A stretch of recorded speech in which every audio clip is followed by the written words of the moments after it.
How's it going, everybody? Welcome back to another episode of the Goat for Goat podcast. This is episode 3.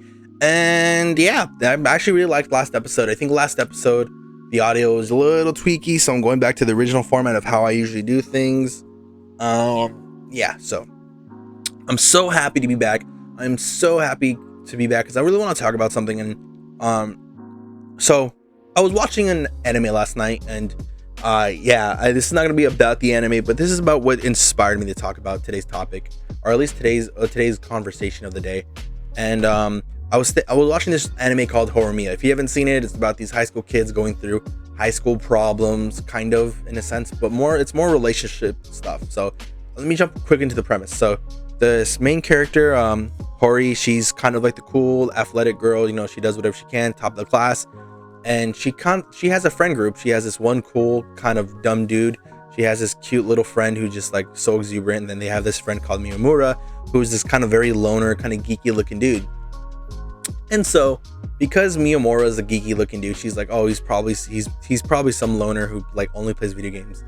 One day she goes home, and she's a homebody. She doesn't do anything outside of school. She doesn't do anything more to that. All she does is just hang out, have a good time at her house, take care of her brother, cook and clean. Like that's her life, and that's what she likes to do. And so one day her brother comes home with a bloody nose, and she sees this weird, like, delinquent looking guy with piercings and tattoos bring her brother back, and she's like, oh, like, thank you so much, sir. And he's like, no problem, but I'm not a sir, it's me, Miyamura.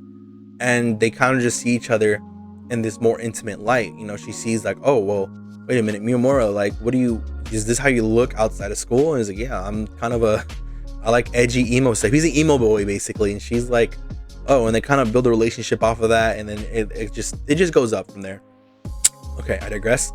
But yeah, so that started me thinking about like high school for me, and talking about like love and romance, because their episode, the show starts with them like kind of flash forwarding, like kind of going through, like they do build chemistry.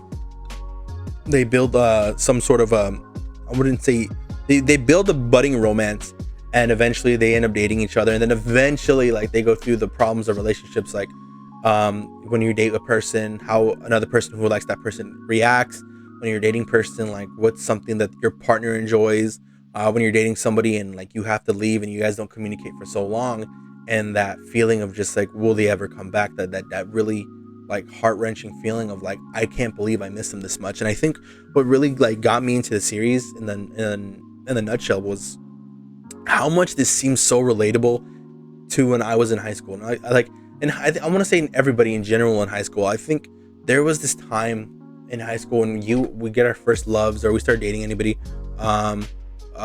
we would feel like, oh damn, like this person I'm talking to feels like the one. You understand? Like you would feel like this person is everything that you would ever want them to be. You'd feel like, oh, you know what, this person is like all I could ever think about. And even when you'd go home, or like you wouldn't see them in school the next day, you felt this weird feeling like, why does it hurt so much that this person isn't here? Why does it hurt so much that I can't really see that person? And I think that's something I remember in high school thinking to myself, especially myself, oh my God, like how do you even evaluate that experience? How do you even like filtrate through like that kind of idea of thinking that this person is everything in my life, and if I lose this person, it hurts so much that I feel like I can't even breathe. Like it just feels like you're caught in a breath that you can't ever like release. And this started sparking my ideas of like, isn't it interesting how in high school like that kind of idea of love is so powerful? I mean, of course it's due to hormones and a bunch of other stuff. Are still developing brains that make that kind of make that feeling 10 times more intense. But it's something that I think as adults that we still try to capture to this day. We still try to capture finding somebody who makes us feel that exuberant, someone that makes us feel that exhilarated. And I think that's what it all comes down to when it comes in like relationships now, is like, if you can capture like a glimpse of that feeling, like that's how we kind of feel like, oh my God, like this might be like close to real, because we finally feel that love again. We finally feel like that, we feel that connection with somebody. And I know last week I talked about spirit bonds and connections and like being spiritually aware, but I'm gonna talk about how in high school, like that kind of thinking, at first it's romantic thinking, but like how as an adult you should go, forward with it, because it's a lot. Once you get your emotions checked and your logic checked, you'll understand how like that kind of thinking can be somewhat toxic, and how it can be very like horrible, because I mean it builds this idea for the relationship, yes, but it kind of at the same time too makes this like almost dependency on that person, because if they're not there, you feel like you can't breathe. And I understand the romanticness of it, but in like an actual grand aspect of it, it is kind of weird and it is kind of toxic. But yeah, so going on to my next topic, because I want to talk about like something similar. Like it's not too off topic, but it's still similar to this, is like understanding relationships with people and understanding like your own relationships with the people that you want to engage with, whether it be platonic, whether it be romantic, whether it be casual, whether it be associative. Like you really need to be aware of the energy that you put out with people, and you need to be aware of the energy that you're receiving from people. And definitely it's something I've had to grow and learn, and it's something that I've seen my friends, even a lot of my friends, struggle with. I think I talked to one of my friends recently, and I was telling him like, every time you bring a girl around the group, I make it my mission to make my energy constantly platonic. And he goes, wait, why do you do that? Like, why do you, like, I was like, I keep my energy naturally, my raw energy. I've always told people like, it's just so fun. It's so thrilling. And it has these like addictive qualities. Like I said, I'm not trying to brag. I'm just saying like, this is what I've learned from myself naturally. My energy is just so fun that it can bring people in and make them forget their own responsibilities. It's something that I've learned when I go out with friends or anything. So I've noticed that my energy is highly influential to people, and not just friends that are males, but even female friends who, maybe they're seeing someone and they feel like, what, like Ivan is always having fun, I want to have fun with him. And then, something happens either with me or they just feel like, oh, with Ivan, I feel like I can do whatever I want. And I have that natural energy. I've noticed it so many times, and I've always liked to cap it when I'm with certain friends, because I don't want, in a sense, to steal their limelight. You understand? Like, I understand, like, you being weirded out that you bring a friend who's a female to a group of guys, and now suddenly all these guys want to like talk to this one girl and start throwing all their attention on her, and then you feel that energy and like, dude, like, what the fuck? Like it just gets a little weird. You feel like a little like, okay, like where did this come from? Like, why are you so like, why are you like breaking your energy up for some reason? Before you were chill, now you're like Mr. like comedian. And I was telling him, I was like, I purposely cap my own energy when I'm with you and your friends, because I don't want to steal your limelight. And he's like, well, what do you mean steal my limelight? I'm like, I don't want to. I'm not saying like it's a bad thing, but like I think you have a natural glow to yourself, and my natural glow just is a bit brighter than yours. Like I'm Mr. like, I'll do this, I'll do that, and it's because inside I'm more confident with myself. I'm more in touch with my own self, that I understand like I'm doing this for my own fun, but maybe what you do for your own fun isn't as bright. And he was just like, so what you're saying is like you hold back with me? I was like, I'm not saying I hold back with you. I'm just saying I'll put a cap. I put a limiter on me.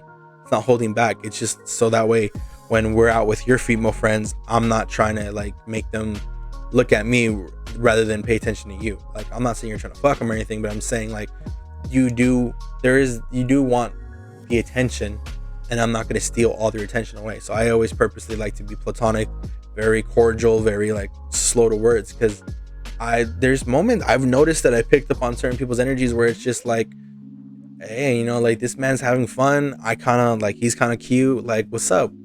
And I wouldn't say I'm naturally a flirt, but I will say like, if I'm provoked, I will fight back. Like, like if you're gonna flirt with me back, I'm not gonna be timid and be like, oh, okay. I'm gonna be like, no, what's good? Like, you're out here talking big. Nah, what's up? Like, that's just naturally who I am. So I always like to put a cap on that when I'm with friends, because I don't want to step on anyone's shoes. I don't want to like cause any problems. My natural instinct to myself is like, all right, if I want to be full on out, I usually go out by myself. That's what I always do. I like to go dancing by myself. I just like to let my energy just roam free, and usually that ends up just me meeting a bunch of people.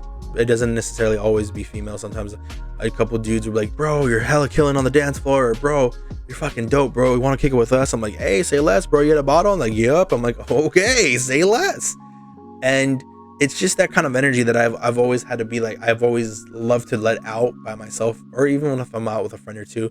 But it's just very hard when, you know, you're like, there's other people who you don't want their interest as much, and you're like, oh, okay, this is gonna be hard to do because I can't really filter my own energy like that. But yeah, and it's just one of those things where like you have to understand your own energy before you even approach another person's energy. For example, like when it comes to, like I said, I gave the example, like I purposely put a cap on it. But there's moments when I've met people who are just like, you could feel their energy is just, hey, I want you more than anything. And it's very like overbearing for certain, like a certain female in my own experience, that they would be like, oh, what's up? Like they just keep pressing and trying too hard, and you can feel it. And you're like, dude, she's not interested, bro. Like, you need to chill out, because I could feel your energy, and it is coming off very desperate. And you know, I can't always say that to some people because they get overly offended, or maybe they get like a little, their ego gets a little hurt, and they're like, no, like, well, bro, why would you even think that, bro? Like, bro, how you gonna tell me that? Like, you can't really tell anybody anything at this point, because they always get that. But you just have to learn to read energies and learn how to maneuver around them, because it's the best way to, it's not the best way to conversate with people, but it's also the best way to keep everyone in line, in a sense. It's the best way to understand everybody in the group. It's the best way to understand anybody's dynamic. It's just reading through their energy and understanding the type, like how it fluctuates from like just being normal to like when there's a certain person, or how they talk to another person. It's just interesting, and it's just very, it just helps your own self-awareness of like, oh, okay, so like I notice how I do that. Like, for example, I used to be able to fluctuate my energy all the time, but there are moments when I just let it be the same for everybody. And a lot of people are like, bro, how are you gonna do that in front of the guys and do that in front of the girls? Like, I don't care. Like, I shouldn't have to care. Like, my energy is my energy. I like to let it be free. I like to let it just exist. And if you feel like it's rude because I do this in front of girls, then why should I only do that from my male friends? Like, I'm not gonna, like, a good example of this is when like I went to Anime Expo with a friend of mine, and we had a girl in the group, and I remember we were at my buddy's house. We had just gotten back, and I had to take a fat fucking shit, and I took a shit, and that shit stunk up the whole house. And my buddy was like, bro, like, can you like fucking have like some decency? Like, there's a girl in our presence. And I'm like, bro, like, how, like, I'm being me, bro. I'm gonna be me in front of anybody, because I'm not gonna take special precautions just because there's like a girl here. Like, you know what I'm saying? Like, I'm not gonna, that's not to say I'm not gonna like fucking like make a dick, like I'm gonna whip my dick out. Like, I don't do that in front of my friends, but I'm saying like I'm not gonna hide how I am, how I usually am, or like I'm not gonna hide something like this. Like, not a big deal. Like, everyone takes a fucking shit. Like, if it smells, I'm fucking so sorry, but I mean, I'm not gonna be like, I'm not gonna let that embarrass me or make me feel like shit because I did that in front of a girl's presence, you know? But yeah, so talking, like, again, like, we can talk about energies forever, man. It's something I can talk about, and I think one thing I really do want to go into a nice aspect when it comes to energies is not only about self-awareness, but then not only about understanding others, is understanding the collective energy that you have with certain people, the collective energy in relationships. Like, I think it's a very big thing now that people like to, especially incels, they like to blame girls that, oh, these girls don't give us a chance, and you know, they don't want anything to do with us. And it's just like, oh, I'm constantly friend zoned or some shit like that. Like, the friend zone doesn't exist. I really believe it doesn't exist. It's just, you want to transform a relationship that isn't gonna be that way. It isn't. It just isn't. Like, the best way to explain this is like, so if you be friends with a girl, her energy towards you is probably, she's gonna be like, wow, this guy is so cool, this guy's amazing, I only see him as a friend. Like, this is someone that I want to trust in this certain way. And your energy's getting pushed off like, no, I want to be friends. But then you get mad at her for not feeling anything more towards you. I think that doesn't make any sense, because you are okay with being friends, but now that you want to pursue something more, you think she owes you that. Like, you want to transform the energy that you guys have already collectively created with each other and transform that to something that isn't gonna work. And let me tell you why it doesn't work. I see people who push a relationship between two friends, like if we're like, oh, we're just really good friends, let's try dating. They find out that the relationship is no different than hanging out. Like, even if they try to have sex, even if they try to just do stuff together, they slowly find out that like that kind of energy isn't it's just so awkward. It just doesn't need to be in that. Like, that's not to say like you can't like be like in a friends with benefits relationship, or be like in a have a friend who you guys, here and there, like hook up or something. Like, that energy, when it presents itself and it's just naturally that's what it is. But when you try to force a relationship, you try to force two people to like that are just, the energy just reads as friends, and try to force them to be a couple, that's very awkward, because they don't know like what, like the energy just doesn't sink in. It doesn't, the vibe is not there. Like, okay, like we're together, but they act like they're friends, or they try to push too hard to be like together, and if to them it feels like they're kissing their brother or sister, like it just doesn't feel right. And I think that's what a lot of people who feel friend zone don't understand, is like that's kind of a thing. Like, you can't really force that relationship. Now, people who don't do it, it's because they probably understand like it's different. Like people are like, oh my god, this girl that I really like always complains that she's getting abused by these these asshole guys, and she wants a good guy, and I'm a good guy, she should give me a chance. It's like, no, because you're the good guy in her life that she wants to keep just that as a friend, and that's not a bad thing. If she wants somebody romantic, she has to start a new relationship with somebody who she seeks romantically, not platonically. And if you get upset over something like that, then you need to self-evaluate yourself and understand, like, okay, maybe my energy is a little too much, and maybe I am pushing something that really isn't there. I see this with a lot of friends. Who have these relationships with the girls it's a platonic relationship where they just have benefits from these things, and then they believe like, oh, like I'm just really sad that she doesn't really like me that way. And it's just like, it's kind of obvious. Like, you can read the energy. Like, if this person like just wants you as a friend, that's perfectly fine. But when you try to morph that relationship to something it's really not, you're gonna see that you're gonna ruin a really good relationship that you have.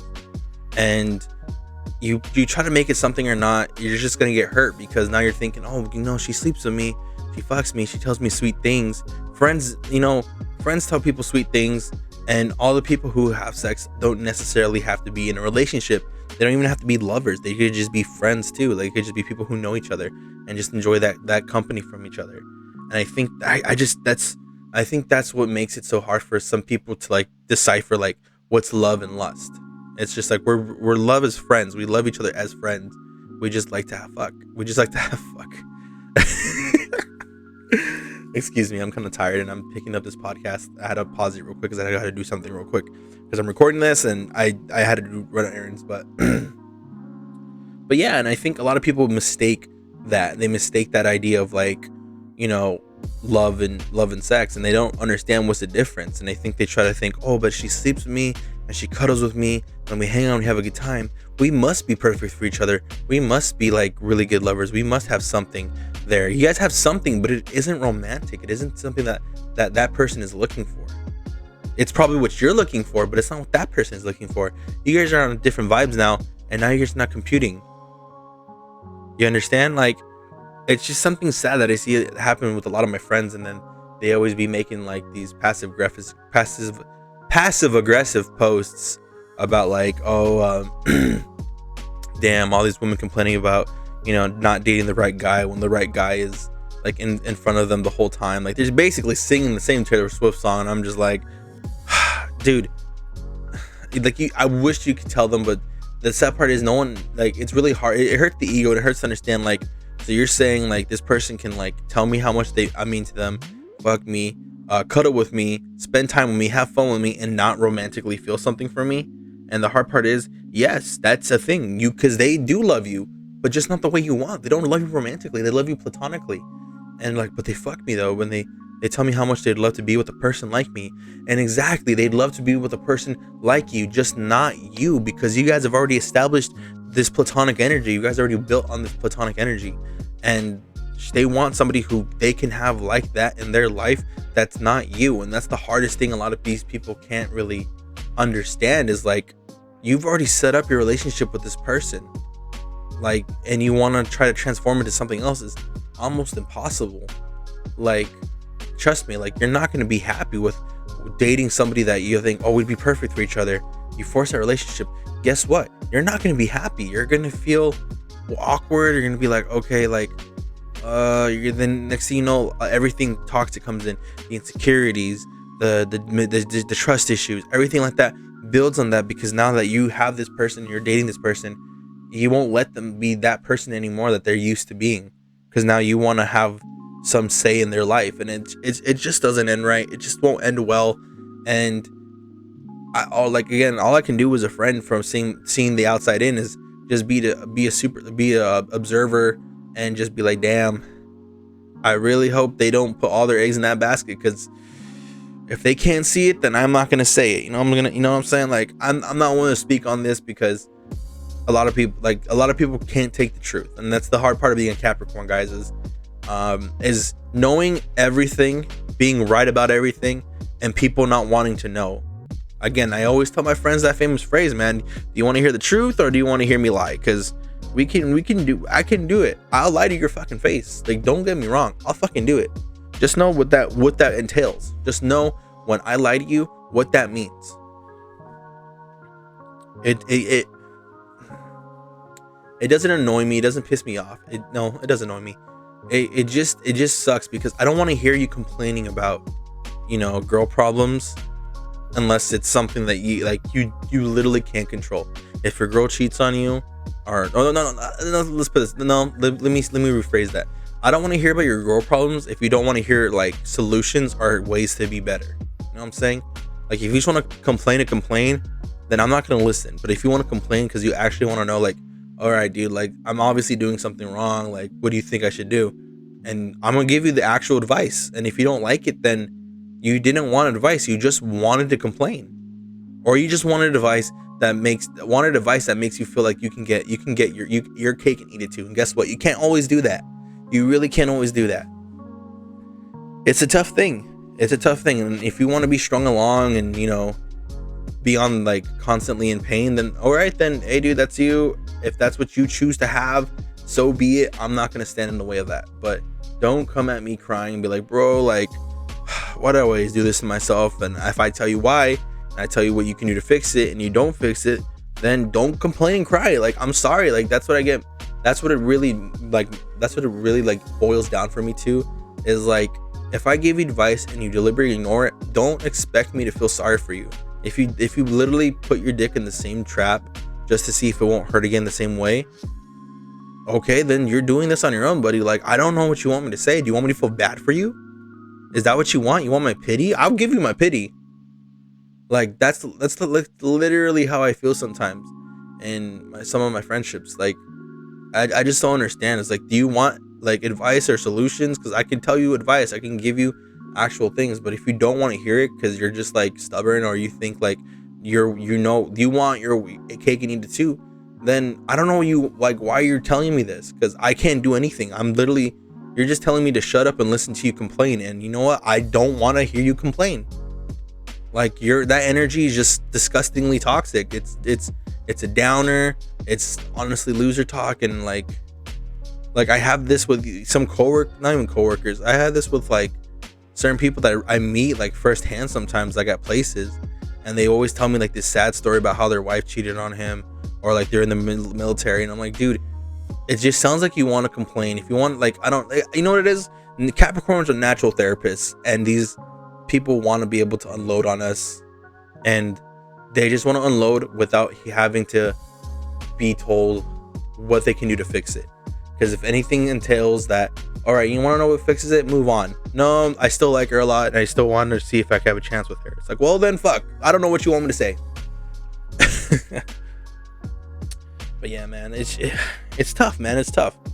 It's tough when you're so spiritually aware, physically aware, emotionally aware, like of your own like energy, of your own standpoints, of your own of just your like your own place and where you go and how you influence things. Like I think everyone who just naturally understands their own energy and understands their own influence of energy, like they tend to just be not just a little bit more reserved, but they tend to be very careful about the people they interact with and the people that they associate with.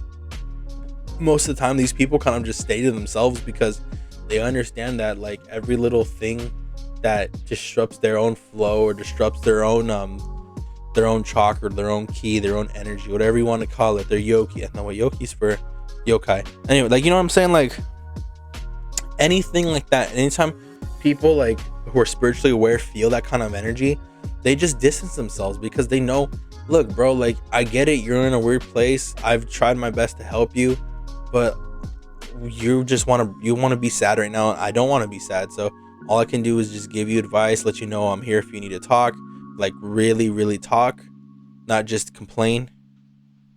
And you know, that's all we can do. Like it's wild, bro. I think spiritual intimacy is probably one of the most addictive things in the world. And a lot of people who don't know what spiritual intimacy is, it's establishing a connection, having the vibe with somebody, like fully like feeling like this person can know you in a way that's more intimate than just physical touch. Like just the way they are able to talk to you, the way they're able to connect with you, listen to you, feel you. Like it just feel like, you know, in WandaVision when she's like, or even in the Marvel movies when WandaVision, like I can feel you.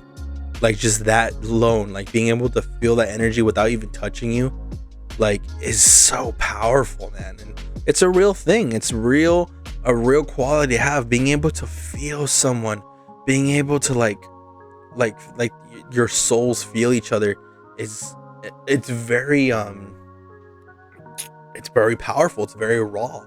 And because that energy is so raw, a lot of people can contrive that into different things. A lot of people, mostly men, feel threatened by it because it's almost like you're so vulnerable, and this person is almost, it seems like, because you can't tell if this person is just as vulnerable as you feel like you want to pull away and back away because this is a new territory for you.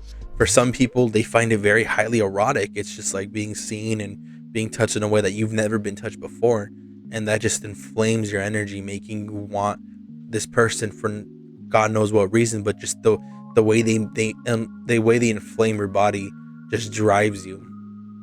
And for some people who have a decent spiritual awareness, they understand, like they feel like they can connect with this person in a deeper way than they can connect with most people, and they can talk to this person in a way that almost feels like you don't even need to share too many words. They just have this natural meld with each other where they're able to read each other like it's a book. And you guys, if you guys are not very spiritually aware, spiritually like active, or even like have any like spiritual curiosity, you might think this is all bullshit, but it's not.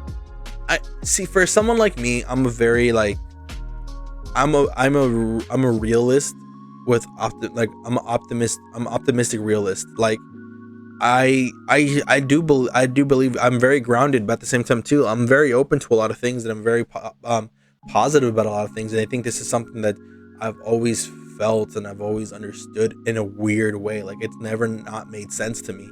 And I think it's because I've grown up in such a spiritual family. I've grown up with so much spiritual like elements and powerful people in my life that it just naturally seems correct to me. Like when people are like, that sounds kind of like phooey, I'm like, does it though? I feel like a certain amount of people who understand this know that there's no way it's not like a pseudoscience. It feels almost like a hidden science or a lost science at this point. It's an interesting development, I have to say. But yeah, like I said, man, I think like a question somebody asked me is like, how do I become more spiritually aware of my own stuff? And I think there's multiple reasons. You can have an ego death, You can get close to like a religion that opens you up and like breaks down your walls and makes you vulnerable. You sometimes near death experiences do it because you're able to look at your life and really it's part of that ego death. A lot of people like don't know this, but like, and the one good thing is just like letting go of everything, is looking at like letting like feeling everything that in this life that you've ever felt before, all the pain, all the happiness, all the joy, all the sadness. Just let it all in and just let it go, and you start kind of seeing the bigger picture of life. Just letting yourself be open to new experiences, letting yourself be open to everything in the world. Just let yourself be open, and then you find it's kind of like a mind trick. It's kind of like just reminding yourself, just be open, and then you start gaining some spiritual awareness. You start gaining a better understanding of the world around you. I think there's a lot oh my god. I think there's a lot of people who try to do this and they do it for like, just for their own reasons. Like they just because, oh, it sounds cool, and they have a harder time opening up because they're seeking it for their own enjoyment. I think you have to do it for your own betterment. You can't just do it for your own enjoyment. I think that's why a lot of people like me or anybody else who are highly spiritually aware, they can open themselves in this way that most people wish they could.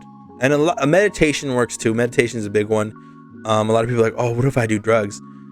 Drugs, yes, to a degree, but you still have to you still have to concentrate, and you still have to like be very, very vulnerable with yourself, and you still have to do a lot of like in soul searching for yourself. And it definitely works. A lot of things a lot of people do that I recommend a lot too is, if anyone has seen soul, when they go into that middle ground between like that spiritual realm and the physical realm, that is a big thing too. That is something that it really does exist. Being in the mode, it's you see it in anime. It's like Ultra Instinct. It's feeling everything at once and feeling nothing at once at the same time. It feels like a Schrodinger's cat kind of thing, but it's the truth. It's everything and nothing out at the same time. Just being in that middle place and existing and not existing. Just finding your flow. And it's something that's very beautiful. It's something that's very powerful, and you kind of you can see, not just see your own world, but you dive into this creation of like life and death. It's a very interesting aspect. Definitely something that I recommend for people who want to be more spiritually aware. And I think you usually do it in something that you feel like genuine love for, whether it's music, whether it's exercise, whether it's art, whether it's passion, something that makes your soul just glow and radiant and just flare up. You just do it. You can turn your brain off and you let your soul take over. You find that you can be in that like perfect meditated space and that perfect focus. And once you have that, you can just, if you just learn how to channel that without ever doing your passion, you'll understand how to be spiritually aware. You'll open yourself up. It's definitely a thing. A lot of people do DMT, hallucinogens to open up their doorways. That's it's a way. It's definitely a way, but it's not the way I highly recommend for people, because like there's people who probably don't want to do drugs. But like for people who do, or people who are open to it, I recommend it. Just be aware of the journey you're on and just be like in the right headspace, because those journeys can take a dangerous turn, and if you don't have the right people around you to keep you safe, you can kind of fuck up your mind and almost even close yourself off to those spiritual doorways and stuff. Like, you definitely can. A lot of people like to push themselves opening up their spirituality by like trying to like see some scary shit, and I think it's kind of hard too, because you're focusing your energy on this need for enjoyment, not this need for betterment, and that's what doesn't that kind of like seals your gate off at the same time too. That disrupts your focus, that disrupts everything. Just like how when people like, oh, during exorcisms, people like tell the priest or the whoever is doing the exorcism will tell the person, make sure they don't have any like drugs in their system, because they're gonna need that full focused mind. They're gonna need to be able to draw that spirit out. They're gonna need that person on the inside to have their wits with them, to have the fight in them to push back against the spirit. It's like a two-way fight, and it's something that like a lot of people or doctors who are like discussing this always understand is like, no, no, no, she needs the medicine. It's like, if you disorient her with the medicine, she's not going to have the fight in her to fight back this evil entity. And I think that the same way goes for like hallucinogens that people are like who take them aren't going to have like the best experience with, is if you don't have the proper channels, or if you don't have the proper guide through that doorway, you're gonna end up closing those doors, possibly for good. You're gonna end up closing those doors faster than you open them, because some people can't handle the whole spiritual engagement. Some people can't handle like going into their own soul and having to like challenge them. And I think a perfect example of this is in Persona, when the characters have to face their most toxic selves, and when they deny them, they make that toxic being even more powerful. And I think that's a powerful thing to say when it comes to hallucinogens and stuff like that, is when you face your inner self and you deny who that person is, no matter how horrible that person is. Remember, that's you at your most horrible. That's the darkest portion of you. That's the person of you that's the most selfish you. That's the most greedy you. That's the most lustful you. That's the worst you ever imagined. You have to face that person and understand that that person is still you. Like the you that wish for the downfall of certain people, the you who wishes, I hope this person doesn't live happily ever after. The you who wishes that. You have to understand, like, as much as you feel like, no, I never wished that, you have to understand that in your soul you did. In your soul, you really did wish for horrible things. You really did want to do horrible things, and you have to look at that person and accept them. Because once you've accepted yourself, your most toxic self, you can be able to mix it with your most positive self, and you can like I said, I call this ascending. I call it when you fully, I call it spiritual maturity. When you're able to acknowledge your most toxic self and your most positive self and mix them together, you get the true self. You get the one self, in a sense. You get your one self, the ascendance, the celestial self, the self that's no longer tethered to your it's still tethered to your body, your vessel, but it's free to roam. It's free to shine. It's free to glow.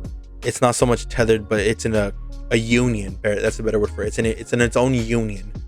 And I think it's tough for a lot of people because they have to admit to a lot of things. And a lot of people don't want to have to admit that to themselves, of all people. They'll admit it to anybody else. But like they said, you can lie to everyone else, but you can't lie to yourself. And that is a hard thing to do for a lot of those people, is to like face their inner selves. And I think it's definitely something that's like traumatizing. It's definitely something that I don't think a lot of people like even like play around with too much, but it is something that's necessary in order to ascend. That's why when people ask, dude, why do you call yourself a god so much, bro? I get it, I'm into God, whatever. Like it's because in my heart of heart, I've ascended to a celestial being. I became a god because I had to face my most toxic self in order for me to grow. I had to acknowledge every negative thing I've ever done in my life, everything that I was not proud of doing. And I had to understand, look, I am human. But then, and it's when you realize that I've made those mistakes and I can grow from them. It's when I realized that it's when I was able to go from human to God. It's understanding that, yes, I fuck up. I make mistakes. I do this and that. But that is not going to take away from me going forward and being the best me I can, and doing what I must, and doing what I have to do, and doing what's necessary for me to move forward and to make up for those amends, or even protect the people I do care about and not take them for granted. It's a powerful thing, because it's basically acknowledging I'm the weakest God ever, and that's by saying I'm a human. And only by saying that and recognizing that, I'm able to ascend to this new level of thinking, this new level of spiritual awareness, this new level of emotional awareness and logic, like just being able to acknowledge, you know what, maybe I'm being a little too aggressive here. I should pull back a bit.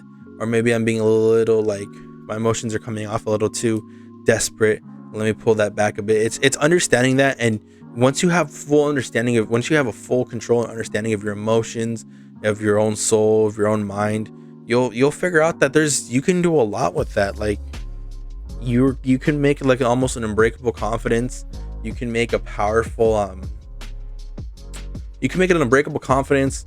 You can make you can establish like very very strong relationships with people that you allow into that energy.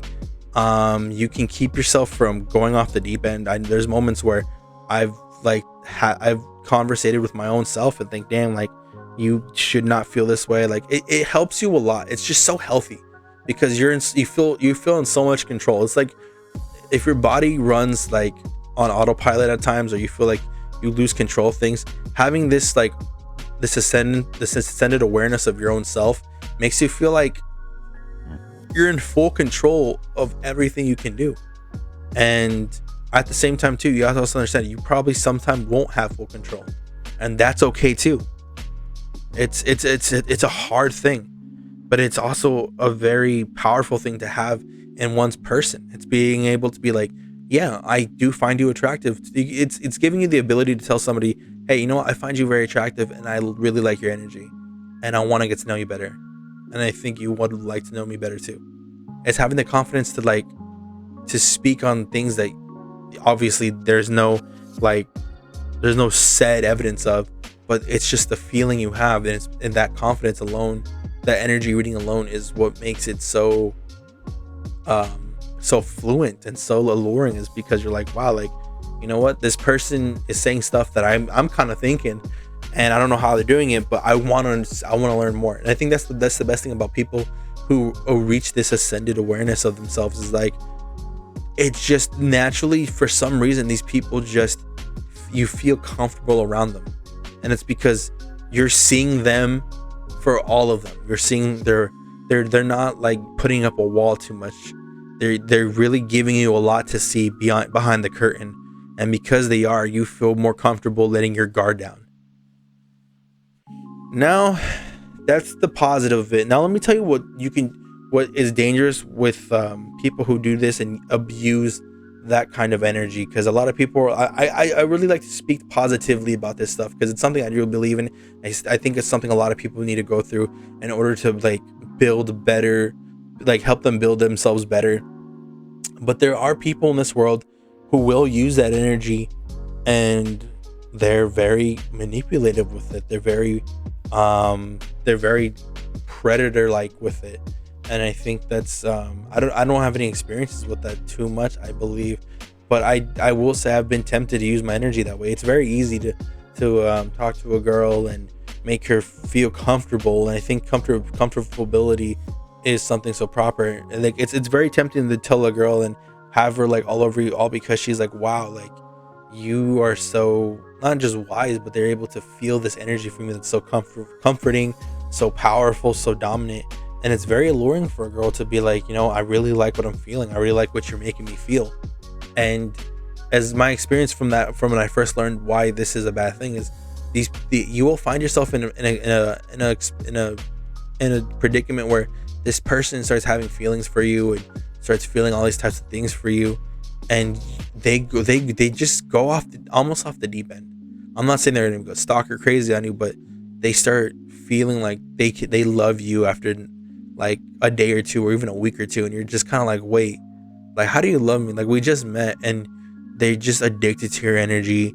Like, they just want to like feed on it almost. And that's a very dangerous thing. And a lot of people who use their energy negatively like this, is they'll keep these people coming for more. Like they'll abandon them and be like, no, why'd you leave? Don't leave. They'll pull the whole future bullshit, which is something I like to make fun of and I like to say a lot. But they'll definitely use it for toxic reasons like that, and they'll kind of implant. I call it the string along effect. It's when they string them along, and this girl will be like, I'm trying to get my life together. Maybe she starts talking to a new guy.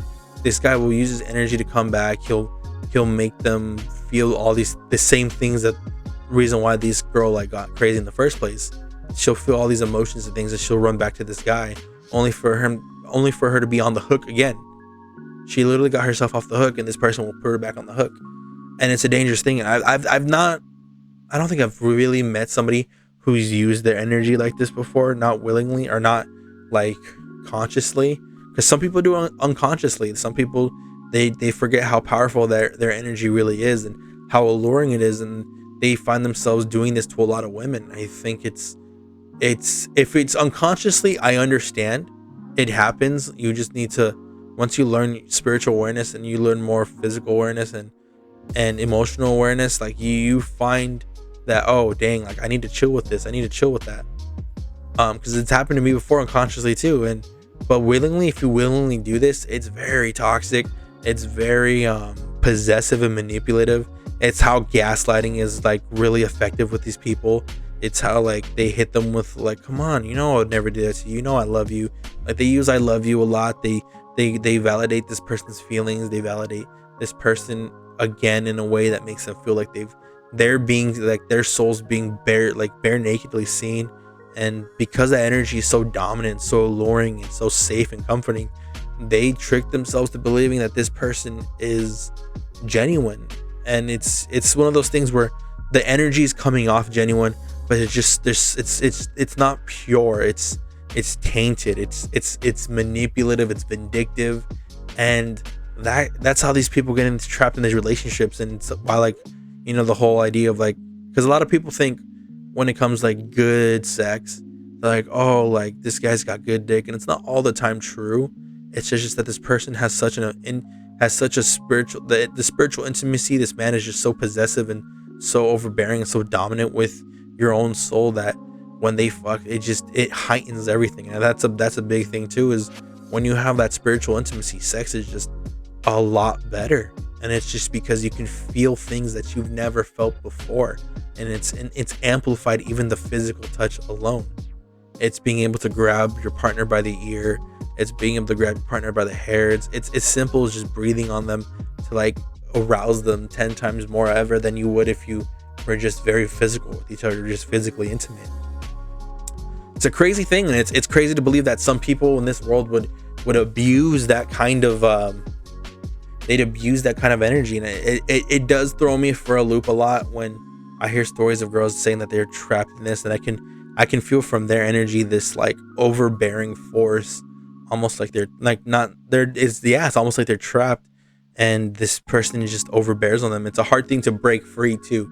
It takes a lot of self-awareness, and that's why you hear all these abusive these women who suffer from this abuse or suffer from these relationships talk about how hard and how struggling it was to break free from these people, because energy is so toxic. And you know, like again, like I said, if you do it unwillingly, if you do it unconsciously, it's hard, because you need to recognize where you're at fault too, and you need to be checked as well. And I know a lot of people are gonna be like, don't you have friends who do the same thing? It's hard when it's unconsciously, but it's also hard too is when that it's what makes a codependency relationship is when that person's energy, instead of trying to flee, ends up giving in, and it's always like, you know what, no, if it turns the tables on that energy, where it's like, you know what, like if this person wants to overbear me, I'm gonna overbear them. And it becomes this toxic fight of energy where it's just like I'm no longer the prey, I'm the predator, because I'm keeping you trapped with me, kind of bullshit. Kind of like, I don't know if anyone's seen Steven Universe, but when Jasper and Lapis is like, I'm no longer your prisoner, you're my prisoner, and I'm gonna drown us down in the ocean down below. And it's just that kind of idea of like that's how toxic relationships are made. That's how that codependent relationship is made, is where it's not so much like you're abusing me, but it's not like if you abuse me, I'm abusing you, and we're gonna die together. And I think I've seen a friend's relationship where it was like that, and no, it was just really bad to see, because you know, he's just like, bro, like I just want to leave, but it's hard, like it's just so difficult. And it's just like, I've seen how that can turns ugly, and I feel bad for the both parties in that. You just got to be aware, guys. I think everyone should naturally like start learning how to like check their own energy, check their own emotional standpoints, their own physical standpoints. I think it's very healthy. It's something I highly recommend everyone do, because the relationships will go a lot smoother in any type of relationship, not just romantic, but platonic, familiar, cordial, associative, like anything like that, like any relationship you establish now or in the future, if you have this ascended awareness, and ascended awareness is the phrase I'm referring to when I say like just being spiritually aware, physically aware, emotionally aware, just like that kind of awareness, you'll start to notice and you'll start to be able to maneuver better in any relationship you establish. And I think that's a big plus, because you want to be able to have control like that. You want to be able to have yeah, you want to be able to navigate that way. You want to be able to move around that way, because it's just easier and it's just healthier for you. Because now let's say you meet someone that you really like, and then you guys are talking and you can feel from her energy, you know what, she's really not into me that way. That's fine, that's cool, let's just have a nice fun day, and then let's let it be let's let that be it. And it's really powerful thing. And I learned that from my own relationships. The only problem is when people, like, they dedicate all their energy towards that one thing, that one aspect of a relationship, and because they don't feel that way, they're like, all right, well, I want to abandon ship on this. And it's just like, no, we could have still been friends, or we like the energy was still being transformed to something. We could have just been friends, we could have just been cool. Like, I thought we could have been like dope. But I think a lot of people put their eggs in this, like especially in the young people now who are seeking relationships, they want to turn anybody they have like this connection or bond with, they want to try to turn it into just pure romantic, because they think that's what they need in life. And sometimes that's not necessarily true. Sometimes you probably just need a person to talk to. Probably you just need someone to vibe with. Sometimes maybe you need someone to fuck. Sometimes you might just need somebody just to be there. Sometimes you might have that relationship. But if you keep trying to turn all these energies into one thing, you'll figure out that it's not the healthiest thing. You'll probably robbing yourself of great experiences with people by doing that. It's just a very interesting thing, because you could be really vibing on someone, and then, you know, they're like, oh, like, you know what, like, it was fun and all, but I kind of like us being friends. And they take that to heart, and they're like, oh, well, then if you don't want to be this type of energy, then if our relationship is not going to be this type of relationship, then I don't even want to associate with you. And I think that's very bad, because it's not so much wasting somebody's time, but it's understanding, like, okay, well, we did have fun, we did have a connection. It doesn't need to be purely romantic. It could have just been purely platonic. It could have been just very associative. It could have just been like, it could have been a numerous amount of different types of relationships could have been established by this one connection. But because it's not the relationship you wanted, you're willing to sever that connection. And I think that's how a lot of people lose a lot of good people in their life, or even like the opportunity to be friends with good people, or even just knowing good people in general. It's a hard thing, man. It's very hard. And I think like I said, it's just healthier to be more ascendedly aware, have a strong sense of awareness, especially ascended awareness of oneself and other people, because it keeps you from getting hurt. It really does. It keeps you from miscommunication. It keeps you from driving the wrong idea. It keeps you in a nice level pace. It keeps you in a nice balance of life, and you're able to enjoy everything. You're able to enjoy a lot of things more, because you have a better appreciation for them. You have more. You don't have a lot of fear or any of those negative traits too much that holds you back, or doubts or anything like that. You don't have any of that. You just feel the positivity pushing you, and even when you feel like the negativity is growing and creeping up on you, you still have the positive reinforcement to push it all back. It's again powerful. It's powerful thinking, powerful feeling. It's all these different things, and you know, it's definitely its own thing, man, and it's its own way of living. And I think a lot of people would better themselves if they just gave it a try. I'm not saying you have to be full on fucking expert guru fucking shaman like me or something. You can just be just a normal person, or you can be just have this heightened sense of awareness. Like, I'm not saying you have to be like on my level. I'm not saying you have to like be like, oh, okay, I have to be a god now. Like, you don't have to be anything. You could just be, you're just you. But if you were able to have a better channeling of your own energy, you could be anything you want to be. You could be anything you want to be, and enjoy that. Like if you wanted to be president, you could. If you wanted to be a doctor, you could. It's just understanding your energy and letting that be the driving force for everything. And again, if I had to give like one big takeaway from this episode, is just being aware of your energy, guys. It's just being aware of like everything your energy does. And it all starts from understanding yourself inside out. It just understands how you affect things and how you influence things. I would recommend everyone to slowly just take a step back sometimes, and whenever you're discussing or talking with people, notice how you talk to them. Notice how you feel when you talk to them. Notice how you say certain things. Notice how you engage with them. Just noticing every little thing like that. Noticing how that makes you feel when you engage with them.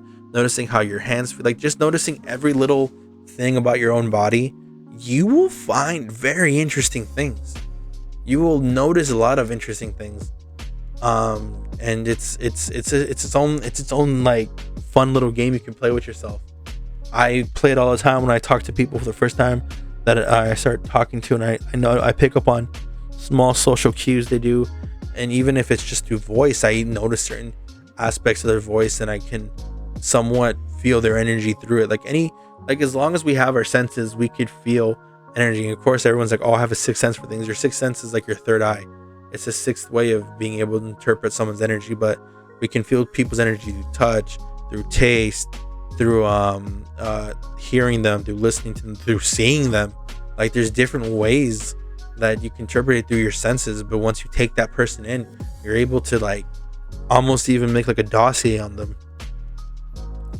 It just takes getting to know them and allowing them to get to let you know them as well. It's a two-way relationship, which is usually how all relationships are established. It's a two-party system. But yeah, guys, we're gonna end the episode here, man. I feel like we talked about a lot of fun stuff today, and I feel like this was a very spiritual powered episode. I feel really good about this. I feel like I got my energy across. I feel like my energy was very positive and very exhilarant. I felt it was very powerful. I feel like I really put a lot of energy into this. I'm not really exhausted, but I do feel like I had like a good workout from this. It's weird to say, man. Like I said, when it comes to energy, you could feel these things, and this episode feels not exhausting, but it feels satisfying. Like I finished it and I'm like, wow, that was epic. That was a lot, and I'm really happy with it. And you guys, again, please, I would love it if you guys leave me a like on these videos. I would love it if you comment down below your own experiences with energy or Reiki or whatever you guys call like your own personal like positivity and negativity in you. You call angels and demons. I would love to hear about your own experiences with all this, because like I said, I really do like mesh with this so much. Like it's almost, it is a kind of like an almost pseudoscience, but it has its own weight behind it. And I think a lot of people who are spiritually open, sorry about that. I think a lot of people who are spiritually open could concur with me on these points. And if they don't, then I would love to hear what they have to say, because I'm very curious, and I don't like to just believe I like to take in everybody's input. I like to understand everybody's input. I like to understand everyone who has their own view on this. But again, guys, this is your boy Poppy Wolf saying I will catch you guys later. Can't wait for next week. I'm really happy how this is going. Remember, this is the Go for Goat podcast. This is your boy Poppy Wolf saying it again, signing out, saying bye bye, peace out, much love. I love you guys. Lates.